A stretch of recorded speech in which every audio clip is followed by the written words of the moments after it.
Breaking the cutthroat yoke of the Cosa Nostra made Judge Falcone a marked man, #1 on the Mafia's hit list. He was protected by bodyguards and bulletproof cars, lived in an apartment that was really more like a bunker. His office could only be entered through a series of doors with cameras looking at who was entering. But he was philosophical about it. He was certainly not fatalistic, believed that the enemy was after him, but wanted to accomplish what he could. Bodyguards, bulletproof limos, escorts of armed officers, all were useless against the wrath of Tito Riina. It was a pleasant day in September of 1992. That Saturday he had traveled down to Palermo to visit his wife, who was a magistrate in Palermo, and was going to be one of his last trips there. And undoubtedly the Mafia knew that and had set out a plan to kill him.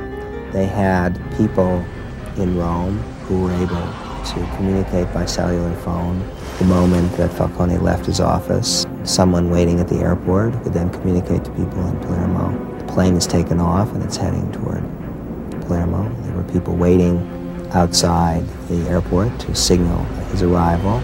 And then a couple of miles from the airport, a squad of mafiosi had placed an enormous quantity of explosives in a kind of drain pipe that was underneath the highway itself, so that then, on a signal from someone else, they then detonated this truly massive quantity of explosives.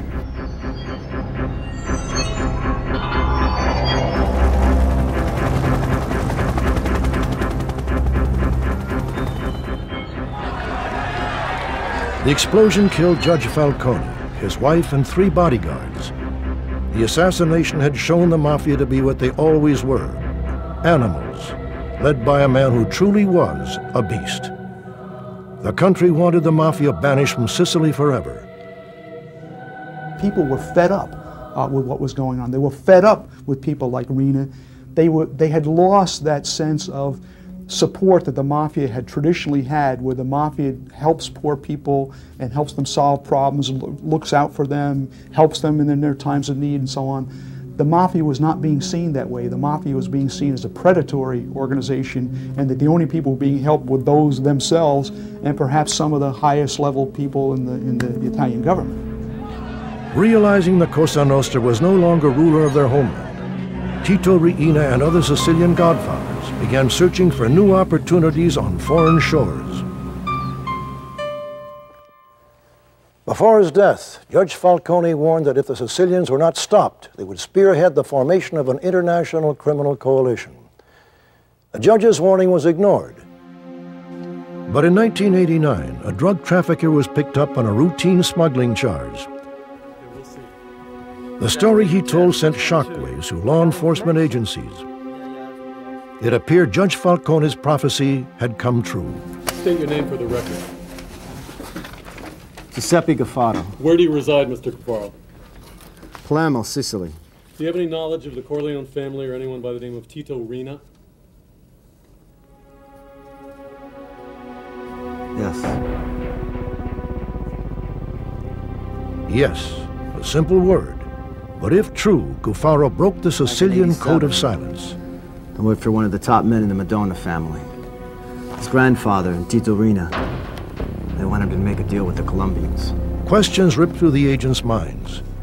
Had they stumbled on a Mafia insider willing to talk? I want full immunity. Or perhaps Gaffaro was just a lying, desperate criminal hoping for a reduced sentence. Okay, Giuseppe. I'm Medellin. In western Colombia, there's a pastoral countryside of cattle ranges and lush green fields. Here reside the massive plantations of the Medellin cartel.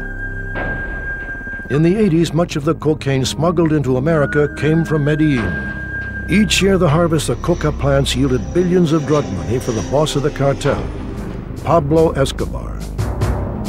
I can't think of any single example of a criminal figure that has ever accumulated a personal fortune the size of Pablo Escobar's. He had women, he had horses, he had beautiful fixtures in his homes, he had an antique car collection, he had all the rest of it. He was a man who liked to spend his money. Pablo Escobar had wealth beyond imagining, all derived from a drug empire that was built on the blood and bones of thousands. Pablo Escobar was a mafia boss. He was a ruthless drug trafficker who probably killed more people than any individual drug trafficker in the history of Colombia. He was a ruthless killer. This man aligned himself with narco-terrorism. He placed bombs on airplanes. He murdered people. Pablo Escobar was no folk hero. He has blood on his hands in Colombia that'll be in their history books for the next century.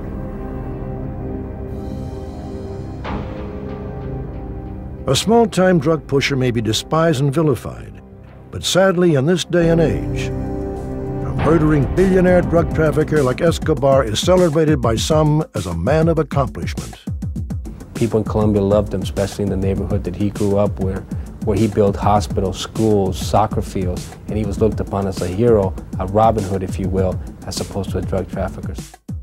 He is one of the men that I think, one of the 10, 20, or 30 people of the late 20th century that I think has really counted, has made a difference. Of course, the vast majority of what he did was extremely unfortunate for Colombia, for the world.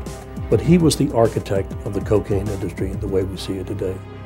By the late 80s, Escobar's rise to fame and fortune began a steep decline. The boss of the Medellin cartel was a wanted man, fleeing the combined police forces of Colombia and the United States. Special Agent Ramiro Escudero spent 12 years investigating drug trafficking and money laundering for the FBI's Los Angeles Field Division. So we were, as a government, aware of his power, and we were trying to assist Colombia in either apprehending him or extraditing him to the United States. Do you know the whereabouts of Pablo Escobar? No. Did Mr. Escobar participate in the deal between the Sicilian Mafia and the Medellin cartel? No, it's just Johnny Gotolo, my boss, and his big shot from the Escobar family. Where'd the meeting take place? Aruba.